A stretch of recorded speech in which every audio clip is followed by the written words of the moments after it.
welcome to another glorious episode of the Nonsense Review. I am your host, Devon, and as always, I am joined by none other than Rick. Hello, everybody. And today, I bet you never would have guessed what we're doing today, because I've got no idea what today's show is. But before we get into that, Rick, how's your week been, buddy? I've got some new toys. So I got some new headphones as a recommendation from a YouTube video that I saw that basically said, yeah, for under $100, this is pretty much the best you can get. And it took me a while to get them because the company that supplied them was trying to get them from somewhere in the universe and paid extra to not get some random Chinese ones, which were obviously fake. But now they've come, and now they're fine. And the other toy I got was a Split Pad Pro, which is basically it's like a Pro controller for the Nintendo Switch, split in the middle and made into half and half Joy-Cons. So it makes your handheld version of the Switch in that form factor a lot more comfortable. So hopefully that's going to be a lot more nice for things like Monster Hunter.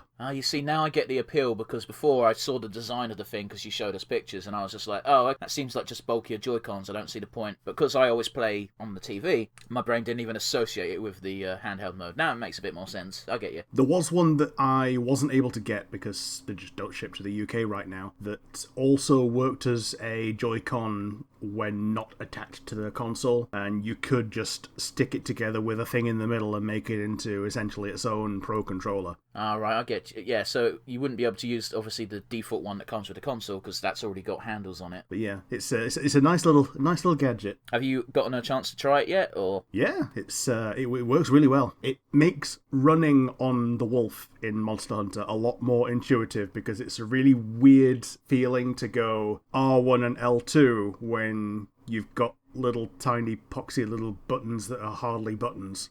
But when they're actually triggers, it feels better. What you're describing was a problem that is only for us who have gorilla hands. Oh yeah, like if you got little homunculus hands, it's probably fine. Was that a jab at someone in particular? Maybe a former president of the United States? No. Yo, like, that's something I never got. Like, I know loads of people took the piss out of Donald Trump and his small hands, but I never really noticed his hands being that small. No. Well, I think it's just because he's got a big belly and, like, he... Well, and he's just got a large torso and a large head, and anything else is going to be small in comparison. I suppose that must be it, eh? Like, the fact that he looked so at home on the body of a MODOK-alike is just testament to how big his head is.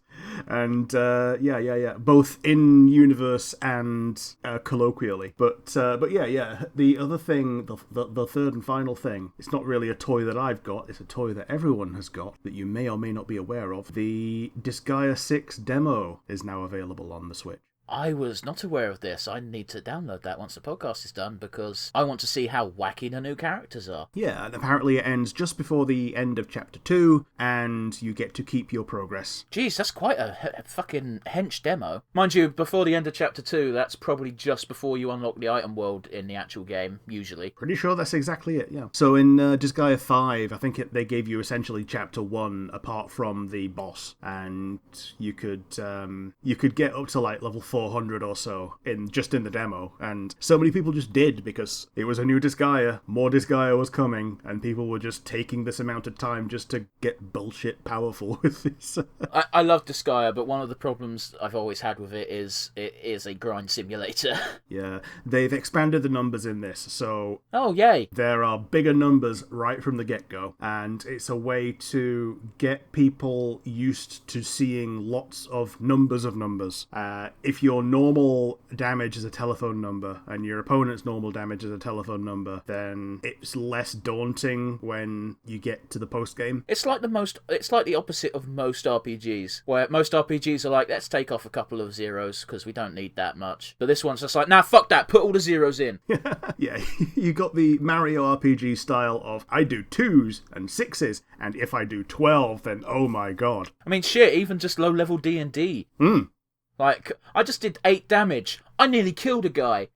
Well, yeah, in low-level D&D, if you got 8 health, then you're probably a relatively robust, normal person who might have just taken a knock or two. Disgaea, you have 8 HP, you're fucking on death's door. You shouldn't even be... That's like not even a pube of health in Disgaea. If you got 8 HP, you pretty much you randomly just escaped real death and probably got there by a poison. Yeah. But yeah, enough about me and my thoughts and prayers and longing to play Disgaea. How about you? How's your week been? Well, my week's been interesting. I took a leaf out of your book and I watched an anime. I binged an anime. Ooh. But it was also incredibly easy because it was only 6 episodes, which, yeah, weird number. I bit the bullet and I finally watched the Netflix-produced, allegedly, Yasuke anime. Okay. Which is, as you may or may not know, about the legendary Black Samurai. I think you've mentioned this guy on the podcast before. I have. Like, this motherfucker's story is so interesting to me because he was a Black Samurai. I cannot stress enough that this shit does not happen. In Japan, if you are not Japanese, you are not allowed in Japanese society, at least at the time. They've gotten a bit more lax about that sort of thing nowadays, but it's still pretty strict. Well, even now, if you don't have the glorious imperial blood running through your veins, then there are certain things that you cannot do. Yeah, it's incredibly difficult, and like Japan has always been legendarily xenophobic. Yeah, if you weren't born on the soil, you can't own a home. Yes, but you can become a citizen, and if you become a citizen, then it's all okay. But if you live there, you're still going to get weird fucking looks. Anyway, it was such a mixed bag, because I'll tell you what the problem with this show was. It feels like there was 4 different people in charge, and they all wanted to do a different type of anime. Fair. Did someone want to make a Afro Samurai with a factual spin? It's worse than that, man. One person wanted to make a anime that had a point. One person wanted to make an anime that was all based in history and awesome. One wanted to make a Rurouni Kenshin ripoff. One wanted to have mechas. One wanted to be about JoJo. One wanted to involve fucking werewolves. So what happens is all of this shit gets thrown in and none of it really sticks. Yeah, fair enough. It was such a mixed bag of disappointment and excitement because I wanted to watch a historical anime. I wanted it to be like Rurouni Kenshin, only it's Yasuke. But instead, here's these political... It needed to have political points because you're touching on a very sensitive subject, especially as far as Japan is concerned. Yeah. It also involves Japan's most notable, either most noteworthy or most notorious figure, and that is Oda Nobunaga. Yeah. There's plenty of flashbacks that involve the geezer. Here's the problem as well with the historical side of things, is because they're involving mecha and JoJo stand type shit, it means they played hard and fast with the historical facts. Yeah, fair enough. You know, it's not a bad thing in and of itself, but I mean, as soon as you start describing it as a Mecha JoJo werewolf spin on factual things, that's basically Fate at that point. It's not even, though, because, like, at least Fate leans into the bullshit. Yeah. They embrace the bullshit. If you watch a Fate series, you know it's going to be bullshit. I went into Yasuke actually expecting to learn shit. Yeah, fair enough. I've got I wouldn't call myself a samurai aficionado or an expert or anything, but I know enough about the Sengoku Jidai period that if I can learn more about it, I'm like, oh, sweet, I didn't know that. That's awesome. Just nodding sagely. I don't know if I've touched upon it on the podcast. I think I have, but Asian history in particular is quite interesting to me. I lean more towards the Romance of the Free Kingdom period of China. Yeah, so the number of times that it gets referenced in Japanese culture is just a testament to how well loved it is in the universe. It's got some interesting tales, but like shit, I wanted to do a podcast all about the book, you know what I mean? But obviously that didn't pan out. Well, just not yet. But we can't call it a nonsense review if we're trying to be serious, Rick. The nerve! Plus, we'd have to prepare it in advance. You can't exactly listen to us reading in real time. That would be really fucking boring. That would be so... Like, I like that book. I read that book like 7 times while I was in secondary school, but it is dry. Man, is that going to be the fucking April Fool's episode? Just listening to us reading in real time? We should read we should read 2 different stories. I'll read a paragraph from War and Peace, you read a paragraph from the Silmarillion, and we'll just keep doing that until we fill half an hour. True. So here's the thing, like, I was just envisioning reading it in our heads, and just having this silence, and just, like, as soon as someone talks, it interrupts the other person's train of thought. That would be the worst. Like, even as an April Fool jokes, that would suck. I mean, I think the only one that did that really well was someone did the night theme of Kakariko Village as an April Fool's joke. It's a joke that the night theme is just silence. Yeah. Okay. So he did like a 2-minute video as a music channel of him stood there with his guitar, I think he coughed twice, and then the next day he released the day theme, and it was like highly charged and well produced, and like it's what everyone was expecting from clicking on a video called Kakariko Village. You see, that's the type of joke people should pull. I fucking hate when a prank is, haha, I pushed you in the middle of the road. Like, fuck it, it was just a prank, bro. Fuck off. Anyway, moving on, shall we? Yeah, let's go. I read a post on 4chan, of all places, that broke my brain. Oh? The post was a rather simple one. It took Twilight, not Sparkle, but the books, and subsequently the film, and it said, take everything from Twilight and gender bend it. Now you've got a sexy female vampire and a jock sexy werewolf lady vying for your attention. And then the first post was pretty much what I thought, and that is, okay, I kind of get it. I've never read the Twilight books. I've never watched the Twilight film. I jumped on the bandwagon of shitting on the damn thing because I don't care. I'm not the target audience. But explained to me in that way, I'm like, yeah, that makes sense, doesn't it? Yeah, it kind of does. Like, even as a anime kind of thing, I can see it. I can kind of see it being an issue when they try and shoehorn it into real people when they're doing a live-action version of the gender-bent version, because that really does objectify the actresses, but oh well. Okay, sure, but I've not watched Twilight, but I've seen trailers. The guy who plays, what's his name, the werewolf? Yeah, Taylor Lautner, yeah. He has no problem being objectified. In every single scene, he's got no shirt on, he's covered in oil, and his six-pack is on show. Which, kudos, the dude's got a good body. I don't blame him for wanting to show it off. And he was a kid at the time. Was he? Like, if you go back far enough, then yeah, he was really young when they started doing the Twilight film. Okay, but when you say kid, what do you mean? Like 16. That now makes surely in the scenes where he's topless, he's 18. I think even in universe, he's meant to be younger than. I don't give a fuck what he's meant to be in universe. I give a fuck about what he is in real life. Okay, so this is going to be something I'm going to have to research after the fact, because otherwise it's going to be tipper-tapper. I do seem to remember him being younger than you might expect, and he didn't get his willy out. It's fine. No, it's not fine, because if this was a young girl, yeah, do you get where I'm going with this? Yeah. If it was a 16-year-old girl in her bra and panties, people would be flipping their shit. Does anyone want to see a totally unrelated 15-year-old girl in a bikini? That's anime, so who gives a fuck? That's not a good sound, but you know what I mean. And it was a lampoon of idol culture. Idol culture. Yeah, okay, that's another topic. Shall we move on? Yeah, let's shall. I've been doing my best on the Twitter, as you know, Rick. I stumbled upon a controversy. Oh. There's a film that's due to come out about Anne Boleyn. Okay. Have you heard about this? I'm aware that there is a film. Yeah. I don't know anything about it, so please enlighten me. The controversy is the actress playing Anne Boleyn is black. Okay. And apparently a lot of people are offended, but, well, I say offended. I think that's the wording they've chose to use. But, shall we say vocal about their displeasure? Yeah, so, okay.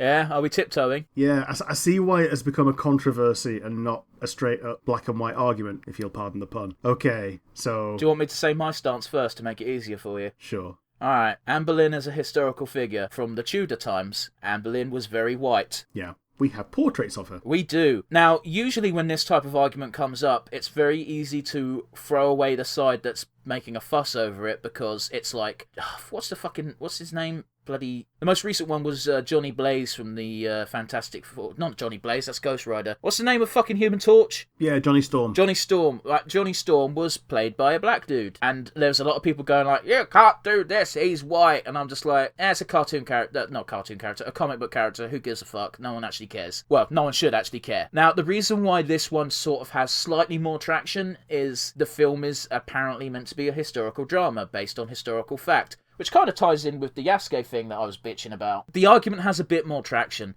I still think, I personally don't give a shit, because I'm not going to watch that film.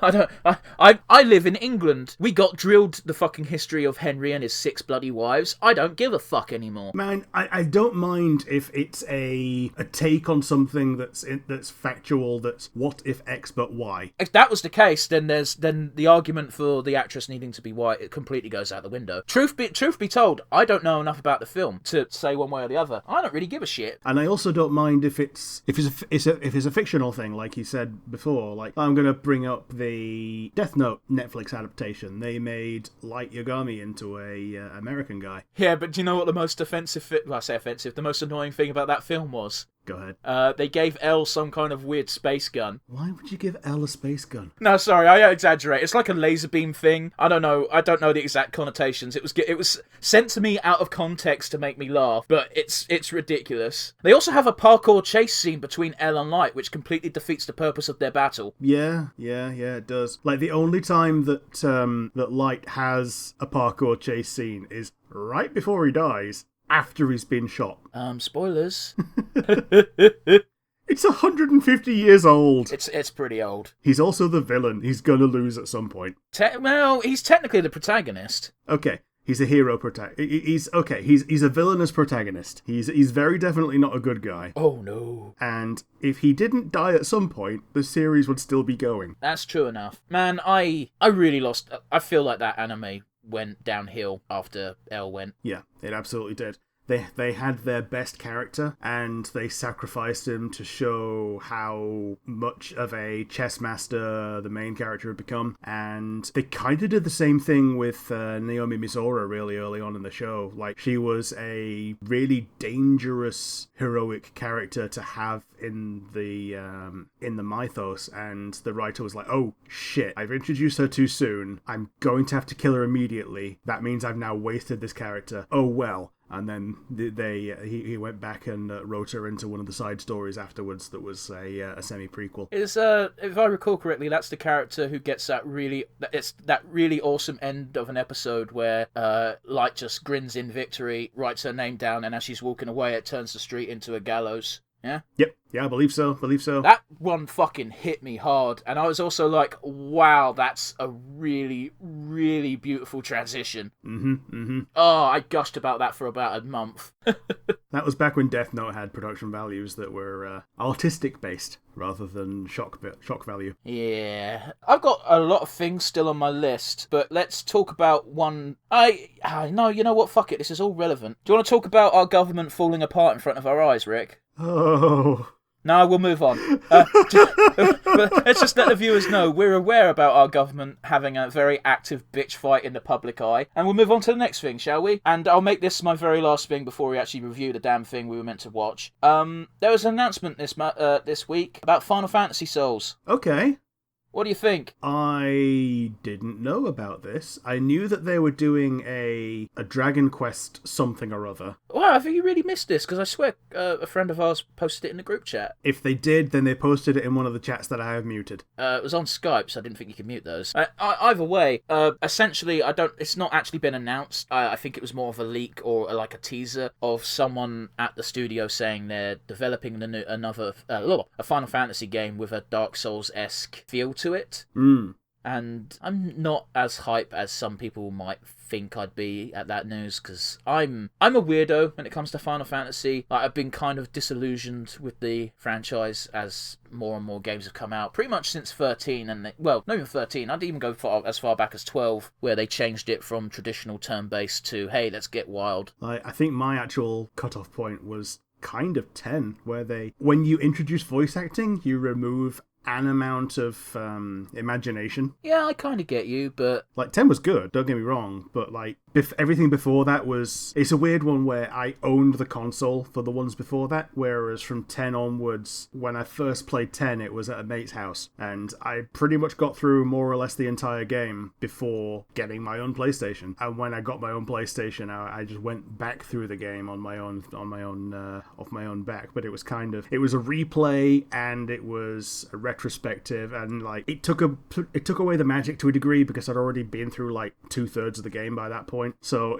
I kind of spoiled myself in a way, but also the original initial thoughts and reactions were unique in that it was the first time I'd played Final Fantasy alongside a friend. But Rick, when you get the game on your own, you can dodge 200 lightning bolts. Didn't fucking do that though, did I? I fucking didn't either. The celestial weapons were... Well, ultimate weapons have always been a concept in Final Fantasy, but they've always been... It's weird, isn't it? Because traditionally they're hidden behind secrets as opposed to, here's a very easy weapon to get. By the way, you need 2 seals to actually make it good. By the way, those 2 seals are bullshit to get. Yep. Intentionally bullshit. But at the same time, once you get those seals, everything dies. I like the ones that are thematic and flavorful. So, like, Well, I think Yuffie's you got by getting to the top of the pagoda in her village. Oh, dude, like, don't even talk about FF7 final weapons, because I never got them. FF7's one of those weird games where, like, people are always, I wouldn't say shocked, but surprised when I admit I've never actually beaten the game. Fair. But then again, I was also a poo babby when that game came out, so it's one of those, like, it's sitting in my Steam library, I can play it, I've got other things to play. Like, the weird thing is that as much as 5 is my favourite, I've never actually finished it, because by the time I get to the end, I always think, if I finish this, then it's going to be over, and then I just leave that save file, and then a couple of years later I'll start a new one. That's some fucking Matt logic right there. It's awful. It's the worst. Yeah. And yet, it's not stopped me from playing other games and finishing other games, even ones that I love. Like, it took me ages to finish FF9 because of that same logic, but by one point I thought, I'm gonna come back and do this game, and then one of my discs broke, so I had to pick up my old save file as a way to bypass something that had broken, and I finally finished my very first FF9 save file. Yay, FF9 rules. Yes, it does. Everyone has their own personal favourite Final Fantasy game, and usually it's their first. At least in my experience. Like, my favourite's FF9, because FF9 is the first one I beat. Like, my favourite is 5, because of the amount of customization. My first one was 8. That explains why you like Disgaea so much, though. Yeah, totally. Because there is that much goddamn customization. It's kind of also why I like Blue Mage as well, because it's the one that introduced Blue Mage. Man, Blue Mages be wild. Yeah, they are. Out of curiosity, do you think if they're doing a Dark Souls-esque Final Fantasy, do you think they're going to let you create your own character and set your own class like a Dark Souls style, like, oh, you're going to start as a hunter, warrior? Or do you think they're going to go with, no, this is you, they're going to fucking Sekiro it? It could go either way. So, if they want to voice the character, then it's going to be Sekiro. If they want to give you a cast of secondary characters like Code Vein does, then they'll let you create your dude. I'll be honest with you, I reckon the Code Vein system is probably the best way to go for a Final Fantasy version of the Souls genre. Yeah, I also feel that. You could even expand it to a small party. I was going to say, if you give yourself 2 minions, then you let the 2 minions have a little bit of banter, depending on where you are in the world. So you want Dragon Age? Yeah? Oh, dude, don't. Oh, how good would a Final Fantasy game with the Dragon Age system be? Why have I done this to myself? On that same train of thought, I was thinking Dragon Age Souls. I don't like the Dragon Age mythos enough. Well, I've played a tabletop RPG version of Dragon Souls. Not Dragon Souls. Okay, I've played a tabletop RPG version of Dragon Age. I'm invested enough in the lore that, yeah, I like the thing. We could have done a fucking Dark Souls tabletop game, but the person who bought the game said, yeah, I've read all the rules, and then when we turned up to play it, we found out that was a lie. Yeah. He's like, okay, you start with this, and this, and you start with X amount of gold. And we were like, okay, what can we do with the gold? Nothing yet. And I went, can I look at the rules for a second? It says here we start with 7 gold each, and we can use it to buy this, or this. Did you read any of these? No. Oh, so we ended up watching a movie instead. Man, he spent so much on those expansions and everything. Yeah. He also kept going how, I can't wait to paint Ornstein. And then never did. No.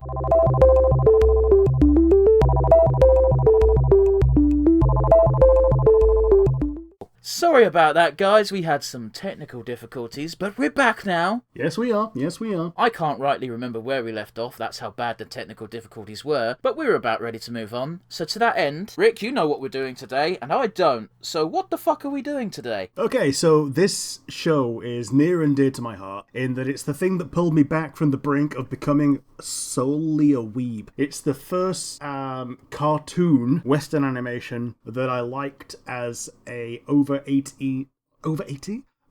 Sorry, fucking hell. As an over 18 person. Yes. That's a very important part in a man's life. Yeah, so around that time was when I was introduced to anime, and I was becoming a bit of a snob, and this is the one that, it's the one thing that made me realise, yeah, actually things that are being produced now are still pretty good. Things that are still being produced in the West have their own merit, and you don't have to be Tom and Jerry from 1960 to have merit as a Western thing. And, yeah, What is said thing called? This is MegasXLR, and the XLR stands for Extremely Large Robot. And I have another question for you, Rick. Why is it you have deemed it appropriate for us to watch episode 2? Well, if you're watching along with us, then it's got a little bit of a link to last week, in that the monster of the week / enemy of the week is shaped like MODOK, and it's also the kind of semi-wrestling episode. Ah, so you thought it would appeal to my manly machismo interests. Yeah, seeing as I know how little you give a shit about mecha. I'm just so burnt out on the genre. Like, fuck's sake, I spent like a minute and a half bitching about a little bit of it being in Yasuke. Alrighty, so with that overview in mind, do you want to give us a countdown, Rick? Yeah, so let's have a 3, 2, 1, and go. Starts with a ring bell, that's a good sign. Oh, it's Robot Wars. Yep, they're taking the piss out of Robot Wars. The spike of death. And they're just bonking at each other with a hammer. This is depressingly realistic. Yeah. That looked like Shaggy. Yep, pretty much. Metal monsters bent on destruction. Yo! I recognise these characters. Yeah? That's weird. Oh, and this is your MODOK ripoff, is it? And now we have the opening credits. Alright, this is very, metal. Yep. He breaks his garage every time he exits his house. Sure, fuck it, why not? His name's Coop. That's such a southern name. They're from Jersey, yeah. Oh, and they're random green cat girl. Jamie. Jamie's the stoner of the group, I have no doubt. Pretty much. He's voiced by Steve Bloom as well. Shut up! Every time someone says Steve Bloom and it's a character that doesn't look like they have a deep, booming, commanding voice, I'm like, shut the fuck up. Yeah, it was Steve Bloom playing against Type, and it was just before he started voicing Leron as well, which is very definitely against Type. Leron is the very overtly queer character from Gurren Lagann. Yeah, absolutely. Uh, Yeah, so Kiva is from the future. She's the one that was meant to have the robot, but they sent it to the past and it ended up in the junkyard. And Coop found it and fixed it up.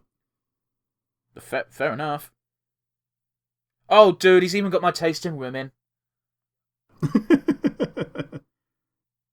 As if a warrior culture would give a fuck about you with your no abs. I know, right? Wait, is he not friends? Oh, that's fucked up. He's enslaved his friends in his fantasy.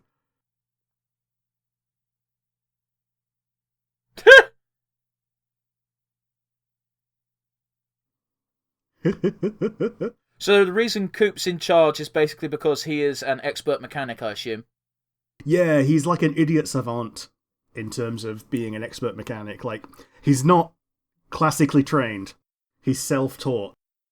Well, to be honest with you, that's usually my favourite type of character who is good at a thing, not because they've studied it to a master degree, they're just naturally gifted.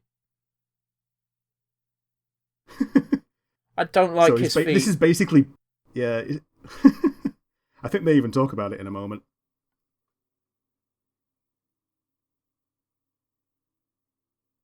Yeah, with tiny arms and legs. His legs are not his legs. His arms are surprisingly well defined. Yeah, they are. Just tiny little legs. Thanks, Coop. I just noticed we've got a giant Cartoon Network logo in the bottom right, so I'm going to assume this was probably advertised on Cartoon Network at some point, and that's where I recognise the characters. It was made and produced by Cartoon Network, so... Well, Cartoon Network's a weird one, isn't it? Because in the States, Cartoon Network is basically the child version of Adult Swim. Yeah, well, it's his own channel. Yeah, but like, isn't it like over in the States at 9 o'clock it changes from the Cartoon Network logo to the Adult Swim logo? Sure. Oh no, I'm asking. I don't know. Yeah, fair enough. I'm not entirely 100% sure. Not having lived in America. You've been there. I haven't. Fair enough. But then again, last time I was there was a few years ago at least. And you weren't allowed to watch anything that wasn't Disney because the mouse demands you pay him more. Pretty much. Can I just say, from a wrestling fan's point of view, that championship belt is actually quite shit. Yeah. Then again, it is giant robot sized. Yeah, but still, man, the bigger the belt, the more design you think you could put into it. Like, just look up any WWE or AEW title belt, or shit, even New Japan's belts are pretty. Yeah, if it comes 2/3 of the ways up your belly, then it's probably about the right size. Dude, there's a joke in Brooklyn Nine-Nine where they have a fake title belt as their, the thing they have to steal one year as part of their Halloween heist episode. And the big joke is the captain, who's very posh and proper, keeps calling it the championship cummerbund because it's not a belt. Championship cummerbund. It's a good joke, and they fucking maintain it throughout the episode.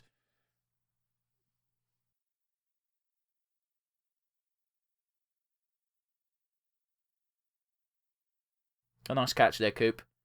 Oh, look at these fucking Megatron rip-offs. Robot Wars what are they called? Transformers.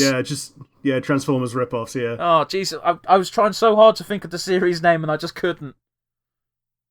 Do you see that Plo Koon-looking motherfucker in the back? I saw the guy who looked a bit like a fat Shrek. You mean Shrek? Yeah. Oh, we're still there.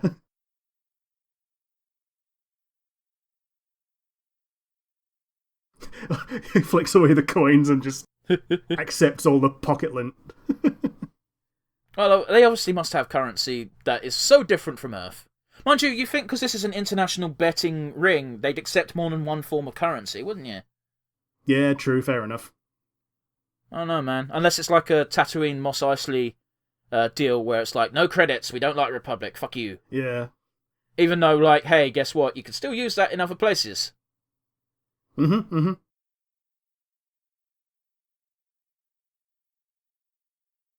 That sounds an awful lot like Michael Buffer, but there's no way this cartoon from the 90s could afford his fucking retainer. I think it was meant to be kind of like a Bruce Campbell kind of idea. I don't know who that is, I'm afraid. Yo, look at that sexy fucking Undyne. Yep. It's from before Undyne as well. Yeah. Look at that sexy Tao. So, the stoner guy is obviously totally going to get rich in a second. Yeah, he is. Say goodbye to your jaw blocks. I assume that's alien for bollocks.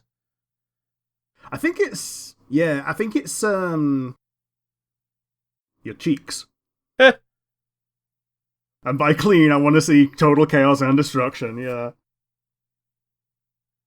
I don't like the fact that the backdrop to that character was completely still. I know why they did it, but at the same time, it was so weird. Yo, Danger Room Tech. Do you ever watch the X-Men cartoons? I'm aware. So I've not watched enough. Oh, yo, sorry, hold up. Did you see that one character who was literally from Star Wars? What, the Tauntaun? Yeah. No, the one next to the furry geezer, the one with the fucking eyes like a hammerhead type thing. Like, oh Jesus, I don't know the species name, but you know what I'm. Ah, fuck. Oh yeah, the Ithorian. Yeah. Like, that's just a Star Wars. Yo, the crowd's booing you. You got to play up the heel nature. And now just, I think if they zoomed in on him, he'd just be kind of like not looking over his shoulder while he put in a button combo on his control pad, because within his car he's got like joysticks, control pads, and just a bunch of geeky shit for controlling the robot. Which should not work. But you know, it does because gag.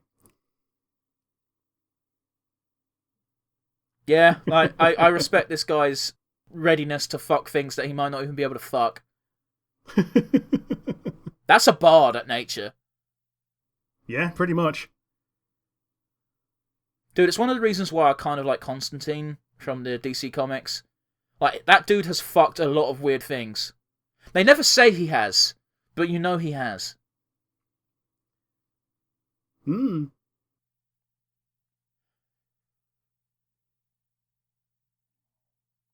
Ooh, I don't like these creatures. You're not meant to.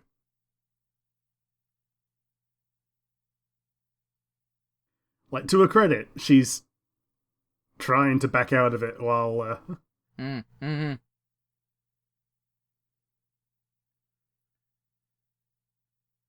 So does her abilities in a physical fight have everything to do with the reason why she was sent back with the robot? Does her physical abilities to fight mean she could pilot the robot better?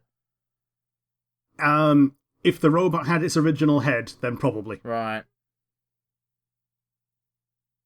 I think in its original incarnation, the robot had a... Oh, so it's sort of like fucking... like body rigging. Yeah, like the... what the fuck is it called? That kaiju fighting fuckers. The robot. Yeah, the Jaegers from Pacific Rim. Yeah. I do like how they juxtapose the two action scenes and a lot of the kicks are happening at the same time. Yeah, it's a pretty decent effect. Is that shit embedded into her with his wrist? mom. What did you say, sorry? Is that communicator embedded into her wrist?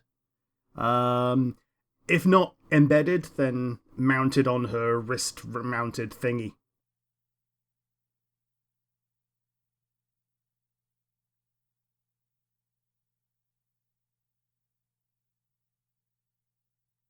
Now here comes the wrestling part.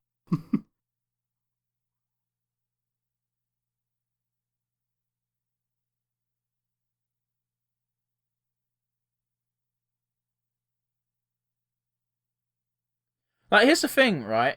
He's not offered him any money. There's no contract. Like, if he'd have gone, listen, you're going to lose the next fight because this is all rigged. When you lose the fight, you will get this amount of cash. That's how it works. You don't just say, you're going to lose the next fight, and then not offer any incentive to do so. Look at that furry bait! Yeah, I know, right? Like, she's from the opening credits, and I'm pretty sure this is the only time she shows up in the entire show.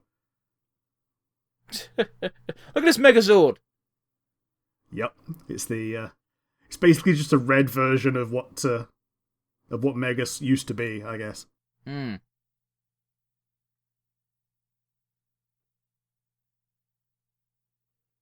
Well, that's a heel move right there.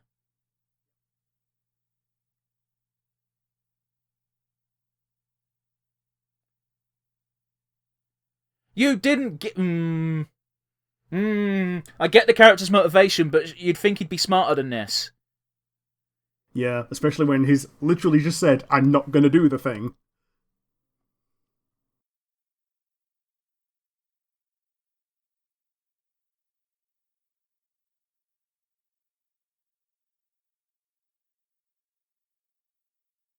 Yeah, fucking... useful information, eh?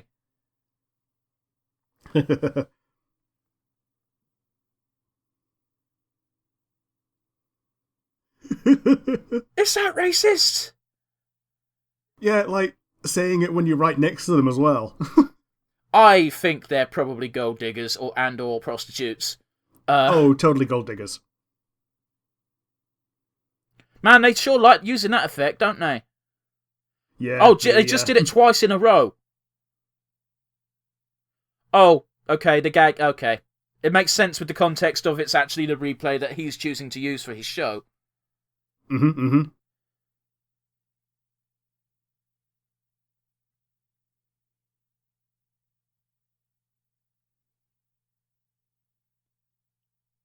this is something I don't think the actual MODOK does. Well, MODOK is very not physical. Not normally, at least. Which is why it's weird that he's a character in fucking Marvel vs. Capcom 3, but, you know. Yeah.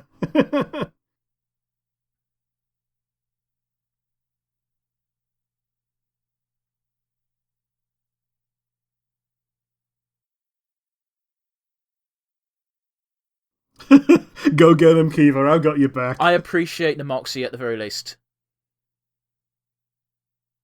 Oh, what a worm. Never mind. He is, though. Like, he's such a little squirmy little bastard.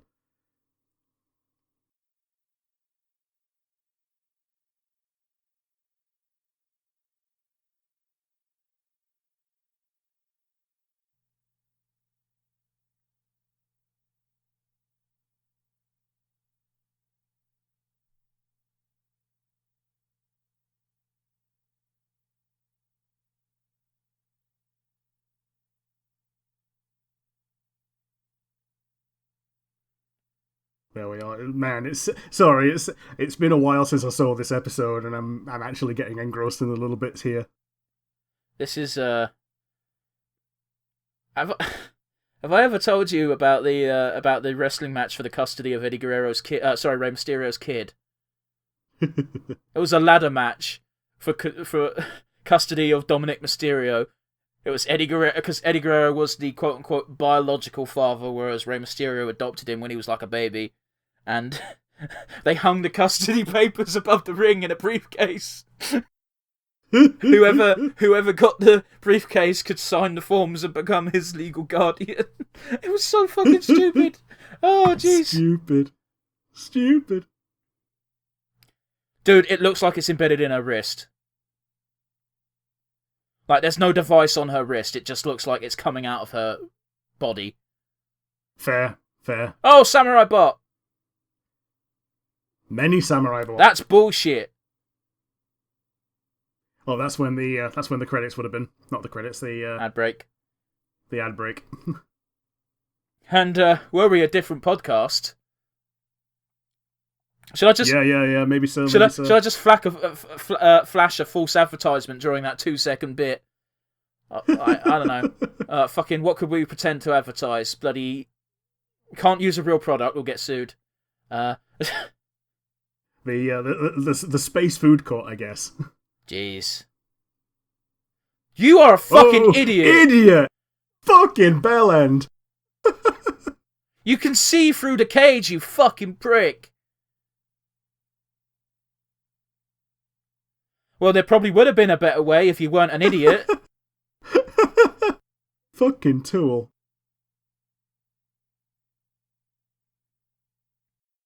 If your robots can get beaten by that, man, you're shit.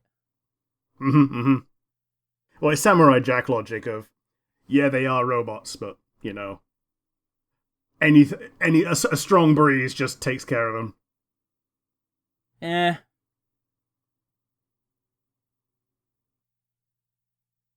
That's bad. Not as strong as I look. Being motivated by horniness, now that I can relate to.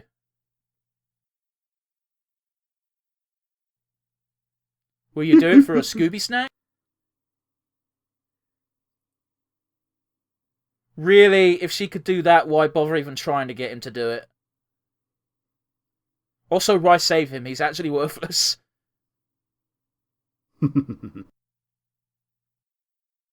Well, at this point, if you're watching from the audience, would you not be like, yo, this shit looks like it's rigged? Yeah.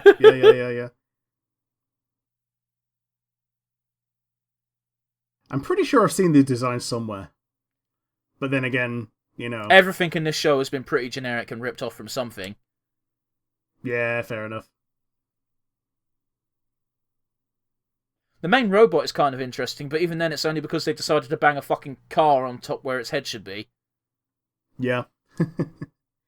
There's a main enemy faction, which is the enemy for like half the episodes. And the robot is one of their super prototypes that got stolen by the good guys. And sent to the past. And the idea is to send it to the past so they could defeat the bad guys when they first arrive, as opposed to letting the war go on. Right, so it's Terminator. Yeah. Does this show have any original ideas? No.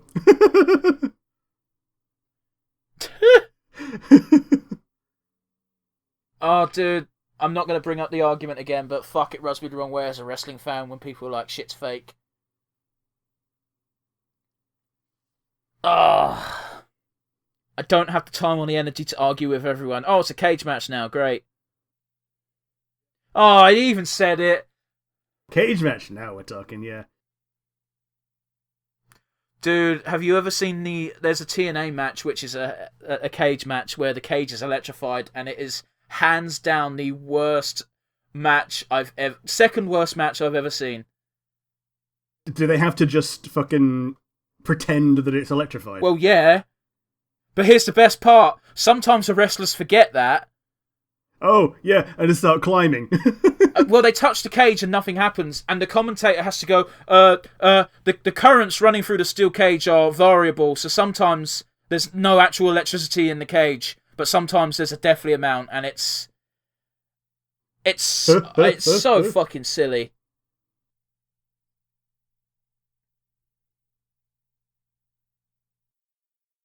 That entire robot is fueled by petrol. Yeah, it is. Right, it seems like a flaw in the design of your robot that your body is exposed while piloting it. Well, his body is atypical of normal people's bodies. I understand this, but punch him in the face and he's dead.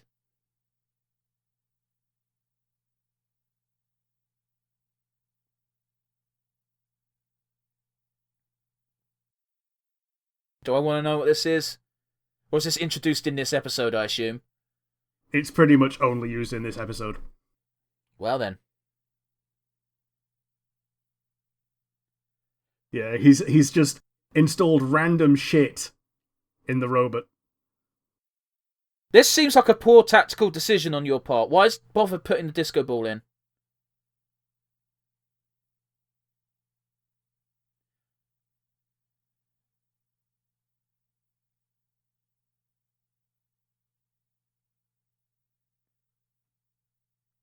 So the joke is he's such a bad singer, combined with it being amplified to the nth degree. Don't crack that, everyone will die! He's weaponized his shitty singing. I'm glad they show all of the innocent aliens that are just spectating, escaping. Yep. Yeah, no shit. Is he going to punch him in his shit face? Can it just do that? I think so. I think it's just for bullshit that it can do it right now. Oh shit! Killed by his own hubris. It shows up later. It's how? It's a portal, not a black hole. They seem to imply it was a black hole. Yeah, they implied it, but I think it was a portal to nowhere, and he ends up going to the nowhere, and he comes out of it eventually. Well, if we're going by wrestling logic, it makes sense that it's a gimmick just in case someone does accidentally fall in it. Mm-hmm.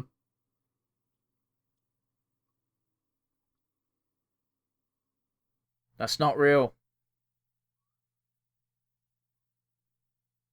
I think any planet... He forgot to pick up his winnings as well. He didn't care. He only wanted the belt, bro. Oh my days. Is this real, or is it just fake for lols? This happened, but it's like a single panel ending card. The Amazons aren't as bulky as I would like them to be. No, they're not. But I also assume that this isn't actually a planet of the Amazons and it's a gimmick food place in a space food court. Because it said, why would the Amazons call themselves Amazons? Yeah, I think they're... These are the space Amazons who are the ones who work in the food court. So these aren't the bulky ones. These are the little weedy ones who, work in the food court. They still had banging thighs. Yeah. But I think that's just a side effect of how men draw women in comics. Yeah. Otherwise, you end up as a stick figure. Like, if you don't have something to attach to your arse, then you've got stick legs and a bubble butt. Yeah. You got to taper that. Like, the only way to make it work is to do the Rebecca Sugar method of everybody looks weird because they're weird space rocks. Yeah. She draws humans pretty fucking... It's weird, isn't it, how realistic humans look considering the art styles out there. Well, not even realistic. A lot of humans end up pretty blobby. Like, look at Sadie. She's very blobby. Yeah, but it's realistic because younger humans are blobby. True. Dude, have you seen the images of that 5-year-old in fucking, I think it's Poland or some Eastern European country, where his dad is insane and makes him work out and be a bodybuilder and he's ripped? I think I have, yeah. I think it might be a Russian. Wait, that's Eastern Europe enough. Yeah. Well, it's connected to Eastern Europe. Well, there's some of it's in Eastern Europe. It shares a border. Yeah, but it's horrifying. Yeah, I think the idea was that the way that they built the kid up from, the baby was tying little tiny bags of rice to the wrist to increase the amount of weight that the kid was able to drag around and use and manipulate as they were growing up, which it's kind of fucked up, but also kind of genius. No, it's completely fucked up. You should not be doing that to someone under a certain age. There's a reason why kids don't go to gyms. Your body is still developing. You're not supposed to be working on muscle mass at that age. Like, what is it? Like, how old are you when you enter fucking proper school? I went to a weird school, so my answer's going to be different to everyone, but what I am going to say is, before the age of 16, we weren't allowed to row in single boats, because the implication was that you give it your all when you're the only person in the boat, and if you give it your all, then there's a chance of muscle tears, which you should kind of have finished developing before you start giving yourself muscle tears and giving yourself body trauma for the sake of bodybuilding. I can't. Well, my logic is, like, when do you start playing team sports like football and rugby? Rugby's a bit of a different one because that's a bit more of a physical game, game even. But like, let's say football. Kids from like 10 and up play football. Will you say that's fair? Like, competitive football. I'm not talking about just kicking a ball about in a park and having a giggle. Yeah. Well, the whole point about football is, if you do anything other than kick ball, if it's not head ball, then, if you're a T-Rex, you can play football. Do you want to hear about some fucked up... I was terrible at football, that's no lie. Do you know what advice... I was always stuck in defence, which I kind of like defence. There was very little to do. I got advice that stuck with me for about 4 years of playing football, which I didn't know was wrong because the person told it to me with such confidence. Do you know what this advice was? Pass it in little triangles. I don't... What? My experience of watching football is the team that has the ball passes it in little triangles until someone decides, I want to score now. Or they get tackled and they get their little triangles interrupted. I see. My advice was given to someone on my team that day who played rugby. Oh! And his advice to me was, you're playing defence, your job is to get the ball. Now, this is how you get the ball. Aim for the legs, and if you get the ball, it's a bonus. Power move. That is the wrong way to play football, but it's what I did for 4 years and people hated me. And I didn't know why. I remember when Garrett told me that he just got into hockey after spending a long time playing American football, where you can, in American football, tackle someone who doesn't have the ball. In hockey, you cannot tackle someone who doesn't have the puck. I used to play hockey. I had fun playing hockey. So he was going at full speed for someone who had the hockey puck, and they passed it away. And decided, I'm no threat to this guy now, so he's gonna break off. He didn't. He put that guy in fucking hospital. Damn, because the guy was not expecting to be hit when he didn't have the puck no more. Well, that's the thing, isn't it? Because if you're expecting to get tackled, your body's ready. You're like, the person who's tackling into you, at least full body-wise, is gonna feel it as much as you are because you're ready for it. But if you're just like, well, he shouldn't bother tackling me. There's no reason to, so I'm not prepared for this. You just get fucking owned. You're a bag of ribs if. At that point. That's unfortunate. For what it's worth, I didn't play ice hockey. I played proper hockey. Oh yeah, field hockey, yeah. Well, I say proper hockey. We live in England. We don't have ice rinks for hockey. I think we've got about like 2 of them, and we got I know we've got at least one local ice hockey team in, I think, Sheffield. That's not that local to you, though, is it? Okay, but you know what I mean. No, I get you, but... It's the team that's local to the place that it is, and it's the team for that zone, which implies that there are other teams around the country with which to make enough of a league to be worth having it. I think there's a league, I just don't think it's profitable. I'm just kind of nodding and kind of trying to parse in my head what the kind of demographic is for ice hockey in the UK. It's people who emigrated from the States going, why ain't there no ice hockey? That's an American accent and why I don't do accents. So yeah, it's a fun thing. Got nothing to do with what we just watched. True. I mean, like mostly the cool down post episode tends to be nothing to do with anything. Here's the problem, right? I know we're never going to watch this again. I'm not particularly invested in the show in the first place. Fair. So I've really got not much to add. From a wrestling point of view, it seemed to be a scumbag promoter who was promoting his his wrestling show as legitimate, Yeah. but he didn't tell his performers that. Yeah, absolutely. So I got a lot of nostalgia pangs while I was watching this show, and it might have come through. And yeah, I do enjoy this show. I think I've seen all the episodes. There's not that many of them. It only got to the end of season 2 and then stopped. Yeah, but this would be American seasons rather than English seasons, right? Because an English season's like 6 episodes. They're either 12 or 24 episodes long. Yeah, that's about average. But yeah. Boy, this podcast is fizzling out, isn't it? Jesus. I don't know, man. If you could... you know what? This seems like a good show to point to as a prototype for, like, the Ben 10s and etceteras. Yeah, I think it came just before Ben 10 as well. So it was around the time 2002, 3, 4, 5 kind of time. But I feel like Ben 10 didn't come out till, like, 2010. You might be right. I think it was like 07, 08 at the earliest. Okay. For Ben 10, that is. Simply because I seem to remember it being a thing that you could buy merchandise. Jesus Christ. 2005. Okay. Man, I was well off. There we are. So yeah, we had merchandise in a shop that I was working at in like 07, 08. Yeah, that makes sense then. And MegasXLR came out in 2004. Yeah. Sounds about right. 26 episodes overall, 2 seasons of 13. Fair enough.